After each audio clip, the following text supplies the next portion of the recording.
En esta presentación vamos a hablar de la unidad número 1 de espacios turísticos mundiales.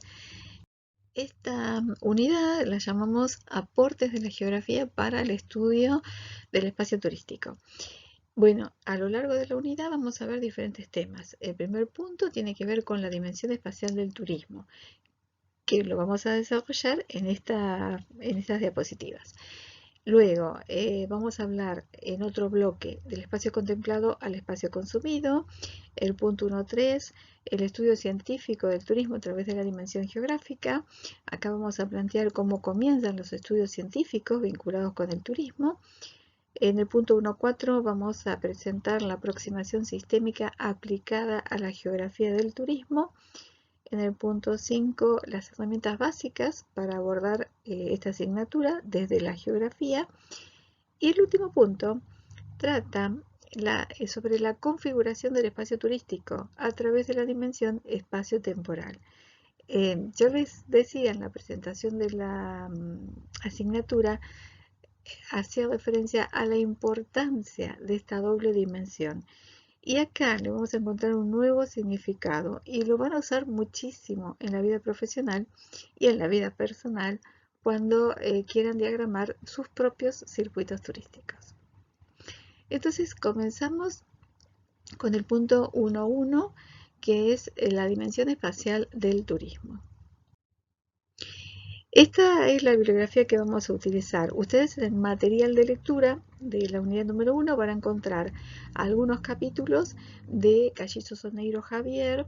Este es un libro muy lindo que está pensado desde la geografía del turismo. Allí su título lo indica, Aproximación a la geografía del turismo.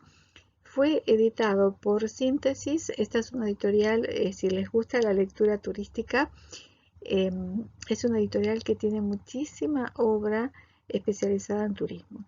Si bien el libro es del año 1991, uno podría decir, es un libro viejo, pero les puedo asegurar que Callizo Soneiro, junto con el autor que vamos a ver a continuación, Losato Yotar, bien podríamos decir académicamente y entre comillas, son los padres de la geografía del turismo. Si nosotros queremos buscar una fuente o una cita de autoridad, estas son las primeras obras que aparecen en la década de los 90 en el mercado, son contemporáneos nuestros.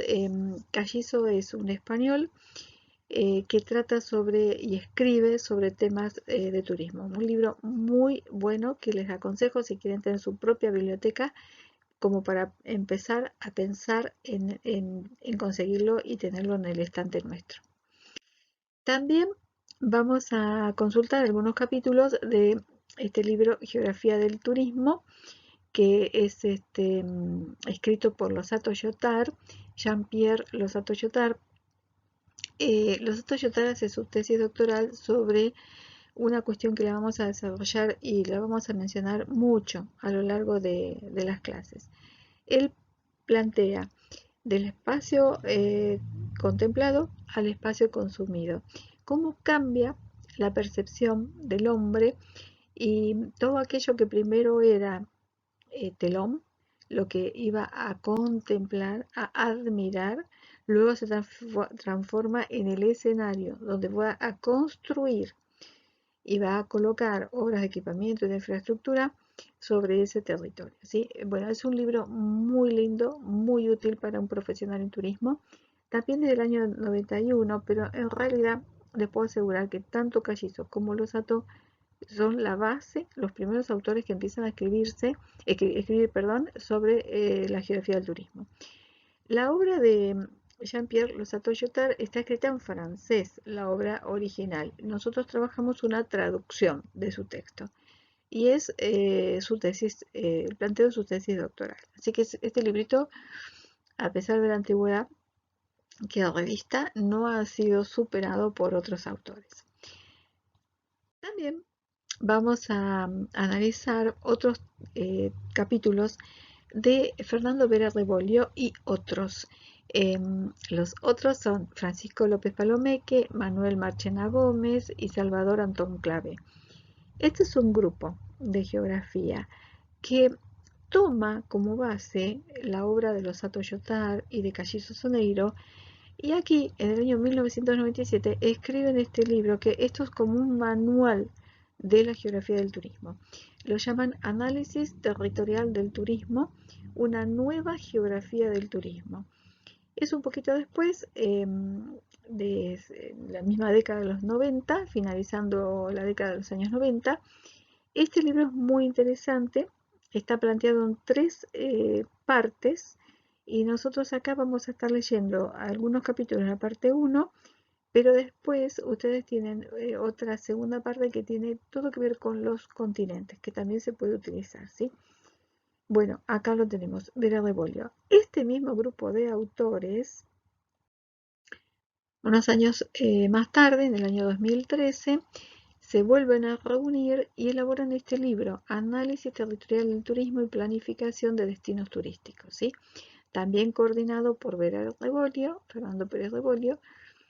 Esto está editado en España, Valencia, y es una actualización del libro anterior. Entonces tenemos capítulos de la versión de Vera Rebollo del año 97 y del 2013. Vamos a comenzar entonces ya directamente con este primer punto, la dimensión espacial del turismo. Ustedes han cursado Introducción al Turismo, han visto y hablado un montón sobre el turismo, ¿sí? Nosotros nos quedamos más con ¿qué pasa en el territorio? ¿Qué pasa con los desplazamientos? Esa es la pregunta. Entonces, vemos que si bien el turismo es una actividad social y económica que va a dejar su impronta, su paso en efectos culturales, económicos de las poblaciones, desde la mirada geográfica nos interesa el desplazamiento que hacen esas personas sobre el territorio. Por eso es que hablamos que es una actividad que tiene una dimensión espacial muy marcada. Y bueno, ¿cuáles fueron los primeros desplazamientos del hombre con fines turísticos? Y si buscamos el origen de esos desplazamientos, bien podemos decir que ya en el siglo XVII existía una marcada huida de todo lo que era la rutina urbana. Esta concepción, este concepto, ustedes lo van a profundizar en trabajo práctico número 2, cuando hablamos de la dimensión socioespacial del turismo, y a través de una publicación de Hernán Nicolás, que es un geógrafo mexicano, es geógrafo y sociólogo, entonces tiene una mirada muy bonita de la actividad y del hecho turístico. A través de una lectura, entonces en el trabajo práctico van a complementar esta primera afirmación, que tiene que ver precisamente con el desplazamiento que hace una persona escapándose de su lógica de trabajo, de su mundo laboral, y trasladándose durante el fin de semana a un espacio generalmente verde, periférico de la zona urbana, ¿cierto? En busca de un espacio de ocio, ¿sí? Entonces ahí juega el rol que cumple la persona o el estatus, cómo cambia. En el trabajador tiene un esquema de valores, y en el rol de recreacionista o turista tiene otro esquema de valores, ¿sí? Y va a tener distintos comportamientos, pero todo esto se logra gracias al desplazamiento, que en un principio responde a la huida de la rutina urbana. Entonces, ahora la pregunta es, ¿por qué huye? ¿O de qué huye?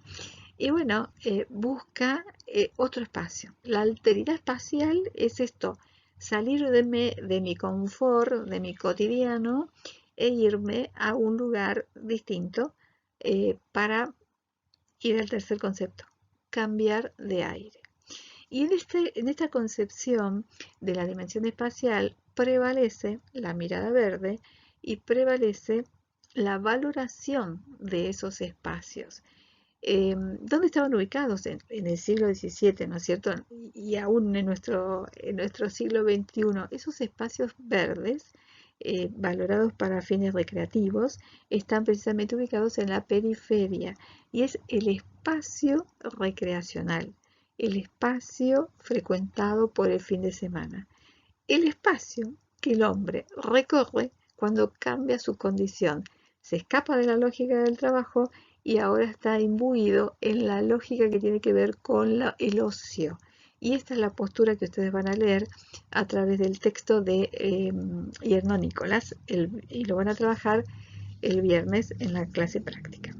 ¿Quedó claro entonces cómo nace esta actividad en la dimensión espacial? Por una necesidad de cambiar la vida cotidiana, de buscar el espacio verde, por el cambio de aire, ¿sí? Y por una práctica recreativa. Esto podríamos traducir en términos de nuestra ciudad, ¿sí? Es el paseo del sábado a la tarde cuando vivimos en el centro y decidimos ir a Sierra de los Padres, a tomar un cafecito, a caminar un poquitito por el centro comercial, o bien, si nos animamos, a subirnos a la sierra, ¿sí? A hacer un poquito de actividad física. ¿Pero por qué lo hacemos ahí? Porque cambiamos de nuestra lógica, nos dejamos la lógica del trabajo, el estudio es un trabajo formal, ¿sí? El sábado a la tarde está permitido, pasar entonces a la lógica del ocio, ¿sí? Y el desplazamiento, estos 16 kilómetros que tenemos que hacer para llegar hasta la Reserva Integral de Laguna y Sierra de los Padres, es lo que nos permite poner en contacto ambos mundos. Bueno, hay otra cuestión, ¿sí? Y ustedes mucho habrán leído en la introducción del turismo esta evolución que hace el hecho turístico. Siempre de la bibliografía se habla la mitad del siglo XX y uno dice la mitad del siglo XX, 1950, pero si miro el mundo que pasaba en 1950, estaba terminando la Segunda Guerra Mundial, o sea que allí era un mundo convulsionado. Desde la bibliografía contemporánea se le atribuye a la mitad del siglo XX, pero en realidad es más desde 1960 a nuestros días. Se democratiza la actividad turística. ¿Qué significa esto? Que hay más personas que van a acceder al turismo. El turismo había nacido como una actividad muy elitista. Bueno, ¿y cuáles son las causas de esta democratización del turismo? Por un lado, tengo que pensar en beneficios económicos que se habían adquirido con anterioridad. En 1936, el gobierno de Francia ya otorga lo que llamamos los derechos del trabajo, ¿sí? O sea, las vacaciones pagas, el tiempo libre estaba reglamentado, ya existía esta famosa cuestión que llamamos el sábado inglés, es decir, se trabaja hasta las 13 horas del sábado y a partir de ahí comienza el tiempo libre y el domingo también es tiempo libre. También había una reducción de horarios y una estipulación de franjas de horario a trabajar, ¿sí? Jornadas que se pueden estipular en 8 horas diarias o, depende de la actividad, se suman horas y se habla de, por ejemplo, jornadas de 10 horas semanales, 20 horas semanales, 40 horas semanales. Pero ya se está reglamentando y reduciendo el horario laboral. También tenemos que pensar que en este mitad del siglo XX el hombre había logrado mejorar las condiciones de vida, ¿sí? Se habían logrado vacunas, se habían logrado adelantos tecnológicos, el derecho de propiedad, la renta, el gasto. Entonces, bien podemos decir que hay mayor cantidad de personas que están en condiciones de acceder al hecho turístico. Y algo que nos dejan las guerras, y esto hay que tenerlo muy en cuenta, tanto en la Primera Guerra como en la Segunda, es un excedente en material para el transporte.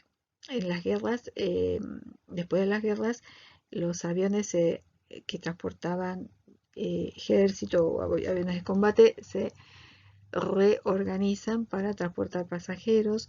Los grandes barcos acorazados se reequipan para transportar personas y los antiguos camiones utilizados en la guerra se reacondicionan para transformarse en transporte de personas, los colectivos, ¿sí? Lo que nosotros llamamos los colectivos, con mayor confort. Entonces, si algo podemos decir qué colaboración hace las dos grandes guerras mundiales al turismo, es precisamente el excedente de material rodante. Eso mejora el transporte y la mejora del transporte se traduce en mayor cantidad de personas que acceden al desplazamiento y al hecho turístico. ¿Y cuáles son las consecuencias? Ahí tenemos un mapita del año 2018 que está tomado de la Organización Mundial del Turismo, que nos habla del total de turismos arribado en este año en el orden internacional. Una de las primeras consecuencias cuando dejamos ese modelo elitista del turismo concentrado en pocas personas, pero de alto poder adquisitivo, y pasamos al otro modelo, un modelo concentrado en muchas personas, pero con diferente nivel adquisitivo, lo que estamos planteando es que hay una ampliación del mercado turístico, donde la demanda encuentra que el viaje ahora es más fácil de hacer. Entonces, esto genera mayor número de turistas. Esto desde la mirada de la demanda. Pero si yo miro desde la oferta, es decir, desde los escenarios turísticos, desde los centros turísticos, es allí donde surgen nuevos destinos y la actividad turística logra una expansión territorial muy grande. Otra consecuencia es la modificación de la distribución espacial de la población. La población se va desconcentrando. Vieron, hay un hecho en nuestro país del campo a las ciudades, entonces se va eh, saliendo del campo, concentrando en los grandes centros urbanos. El mercado laboral implica que la especialización de la mano de obra permite dos grandes categorías. Todo lo que yo puedo decir, mano de obra calificada, porque se especializó, se entrenó, se formó en una determinada actividad, y no calificada porque aún no está con las habilidades como para hacerlo. También hay otra cuestión, la estacionalidad. Yo la estacionalidad puedo considerar diferentes miradas.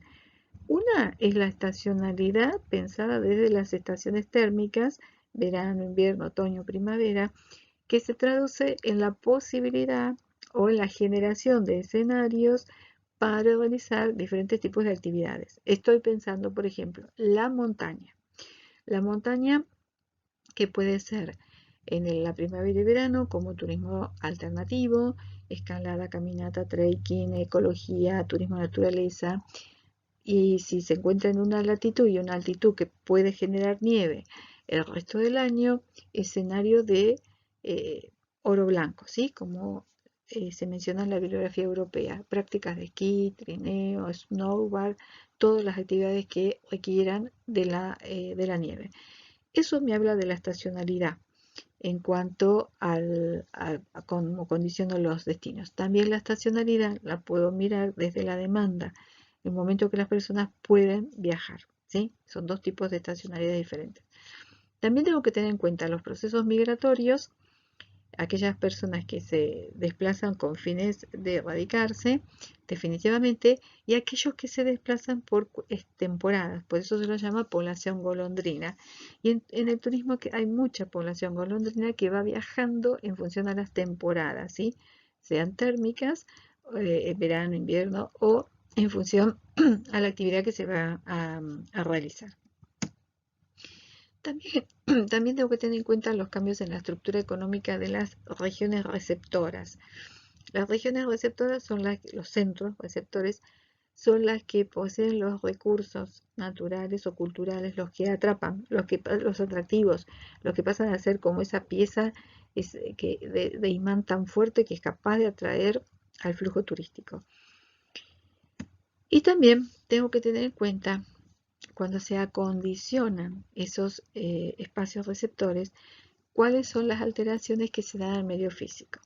Porque yo puedo generar un escenario muy bonito, donde sí, al principio va a venir una corriente elitista por mucho tiempo, pero cuando se ven alteradas las condiciones del ambiente, es muy probable que esa corriente elitista la pierda y ahora va a ser objeto de otro segmento del mercado, ¿sí? Eso es lo que se plantea en la reestructuración del mercado. Esto me lleva a plantear el concepto de reorganización territorial. Complicado, ¿no? ¿Por qué reorganización? Porque había unos destinos turísticos, había unas zonas que concentraban, pero empiezan a emerger o a aparecer periferias cercanas, periferias lejanas, que compiten con aquellos centros tradicionales. Entonces la actividad turística requiere una reorganización y reestructuración. Bueno, esta imagen es del año 2016. Está tomada de la Organización Mundial del Turismo y nos marca, vieron que la OMT al mundo lo dividen en regiones. Estas son las regiones que plantea la OMT, que no coinciden con los continentes y tampoco con el criterio de regionalización que utilizamos en la cátedra. Es el criterio de regionalización de la Organización Mundial de Turismo. Y así lo tomamos y así lo respetamos. Y cuando hacemos referencia a ello, sabemos cómo está distribuido el mundo en función a su criterio, ¿sí? ¿Qué nos dice la imagen? Nos habla de la cantidad de llegadas internacionales y los ingresos que mide el turismo, ¿sí? Siempre la UMT, estas dos variables las toma muy en cuenta. La primera me habla de cantidad de personas, la segunda cantidad de dinero, que es lo que le interesa a la economía de cada lugar. ¿Cuánto me deja el turismo? ¿Sí? ¿Es conveniente? ¿No es conveniente la actividad turística? Entonces ahí ustedes tienen distintos valores numéricos por cada una de las subregiones y esto lo que marca es un ranking, o sea, cuáles son los lugares más visitados y cuáles son los menos visitados, ¿sí? Em, Hay que pensar otra cuestión. Yo puedo medir cantidad de personas y decir, bueno, este es el primer puesto de acuerdo a la cantidad de personas que llegó.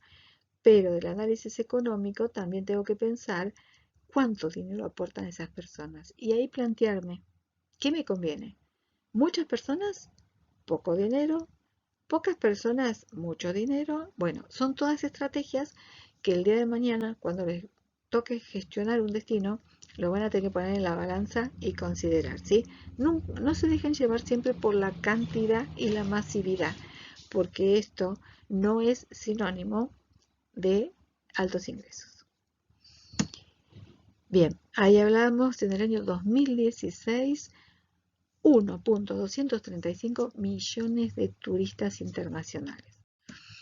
Bueno, y acá nos plantea también la OMT, distribuido por cada una de las regiones, cuántos turistas arribaron. Hay un valor entre paréntesis con signo más o menos. Esto significa que está haciendo un estudio comparativo con la información anterior y cuando la variación es positiva es que aumentó, por ejemplo, América un 4%, Europa un 8%. Y si llegara a ser negativa es que disminuyó con respecto al año anterior. Acá es todo positivo.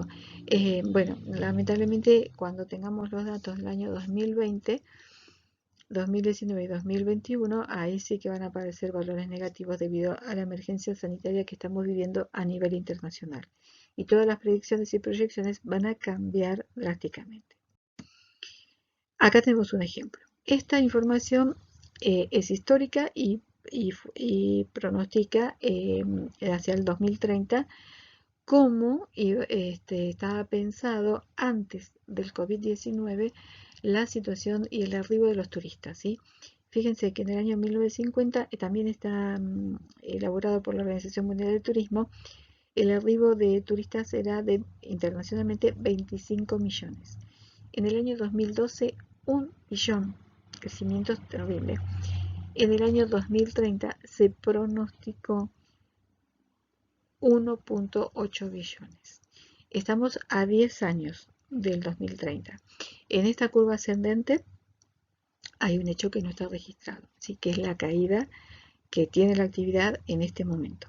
Este dato, este cuadro no es de este momento, fue elaborado en el 2018, por tanto es una proyección, ¿sí? Es una proyección que no sabemos si se va a cumplir. Vamos a tener que esperar hasta el 2030 para ver si están así. Vamos a tener un pico de flexión, sí, muy marcado, y esperemos, seamos auspiciosos, que siga el crecimiento y que se logre en el año 2030 el 1.8 billones que estaba pensado en este momento. Consecuencias que también trae esta dimensión espacial. Desequilibrios socioeconómicos interregionales. Esto es en la misma región entre los países. Países que emiten turistas y países que tienen hermosos recursos naturales que son los que reciben los turistas. Entonces, en esos países, generalmente, existe otra cuestión, que las grandes inversiones son de bandera extranjera Y eso da origen a dos cuestiones, la dependencia y la neocolonización. Dependencia porque el capital lo aporta otro país. Yo tengo una playa hermosa y quiero vendérsela al europeo, al norteamericano. Tengo que tener las cadenas hoteleras que ellos están acostumbrados a frecuentar. Esas cadenas son extranjeras, no son argentinas. Entonces tengo que hacer convenios para que se instalen esas cadenas. ¿Qué me va a suceder? Me va a generar una dependencia con la bandera porque el dinero se lo va a llevar esa cadena, no va a quedar en mi país. Y esto es lo que se llama una neocolonización. Es una nueva forma de colonizar. Cada vez que yo tengo cadenas hoteleras internacionales en un territorio, en realidad lo que tengo es capital extranjero, el cual va a usar mis recursos y luego se va a llevar los beneficios a su país de origen. Por eso hablamos de neocolonización. También tenemos una sociedad postindustrial, después de la revolución industrial, que incorpora el ocio como una necesidad ya de descanso y dentro de lo que son los valores, la escala de valores del ser humano, ¿sí? El ocio, tan importante como el alimento o el vestirse. Y un cambio de ese turista elitista que era del siglo XVIII, que le encantaban las ciudades urbanas, las ciudades culturales, un turista muy, muy sofisticado, ¿sí? Muy refinado, diría yo, el turista del Grand Tour. Vamos cambiando a un modelo de turista totalmente distinto. Valora, sí, los espacios litorales, pero también incorpora otras formas de uso y exige, y esto es lo más duro, otras formas de acondicionamiento del espacio turístico. Y es ahí donde empiezan los problemas ambientales. Vamos a reflexionar sobre algunos conceptos que son básicos en nuestra disciplina, en nuestra asignatura y están vinculados con el turismo. Primero, ¿qué entendemos por el hecho turístico? Esto es simplemente un repaso de lo que ustedes ya han visto en Introducción al Turismo. Es el desplazamiento temporal, ese desplazamiento que como mínimo son 24 horas y la persona que lo realiza tiene que hacer alguna actividad no remunerativa, ¿sí? Otro de los conceptos básicos surgen de esta definición. Ese desplazamiento implica sí o sí un traslado del lugar de origen, de la demanda, el lugar de residencia habitual, el centro emisor, hacia un destino, el lugar que voy a vacacionar, hacia un centro receptor, que es él el que se va a condicionar, se va a preparar para poder recibir al turista con todo lo que exige, con todo el valor, con toda la escala de necesidades para satisfacer que busca el turista en ese lugar, ¿sí? Ese acondicionamiento es el que nosotros vamos a ver en la unidad número 3 y es el que nos va a llevar en algunos destinos a serios problemas ambientales. Siempre que hablamos de transporte, de desplazamiento, implica poner en juego el sistema de transporte, ¿sí? Sea terrestre, acuático, aéreo, pero yo tengo que pensar en cómo voy a lograr ese desplazamiento. En la historia del turismo, entonces vamos pasando de ese turista elitista, que era generalmente individual, bueno, su transporte era la diligencia y después con suerte el ferrocarril, estaba atraído por espacios o centros receptores donde iba a contemplar, se iba a imbuir de la cultura, iba a contemplar un espacio en esa zona costera, en la zona montaña, en la zona rural. Esto va cambiando y voy a pasar al turismo de masas. Ese turista que viaja en conjunto, en grupo, que ahora valora tanto el auto como el avión, y el viaje muchas veces lo toma como un símbolo de estatus, de prestigio, y se va diversificando tanto en el tiempo como en el espacio, espacios costeros, espacios de montaña. Entonces el acondicionamiento va logrando un cierto rasgo de homogeneidad, todo parecido, no importa el lugar, pero todo parecido. Pero es un turista que es muy consumidor del espacio, ¿sí? Ávido consumidor del espacio. Ahí vemos cómo se manejaba el turista antes, con el catalejo, la lupa, el compás para marcar las distancias, y cómo nos manejamos ahora. Y esto es lo que ustedes hicieron con el Google Maps, ¿sí? Cómo el teléfono me soluciona un montón de situaciones. TripAdvisor, el que quiere consejos, las redes, ¿sí? Los videos de YouTube o los que seguimos en Twitter y también me dan consejos. Pero recuerden siempre, el mejor consejo lo van a obtener en el sitio oficial de turismo del lugar que quieran conocer. Y es así como estuvimos planteando este concepto de la dimensión espacial del turismo. Ahora los invito a mirar el siguiente bloque, donde nos vamos a centrar en el punto 2 y vamos a hablar qué significa esta expresión del espacio contemplado al espacio consumido. Y lo vamos a hacer mucho en palabras de los Lyotard, ¿sí? Donde este autor francés nos cuenta la apreciación que él logra a través de todo su trabajo doctoral. Los invito entonces al segundo bloque.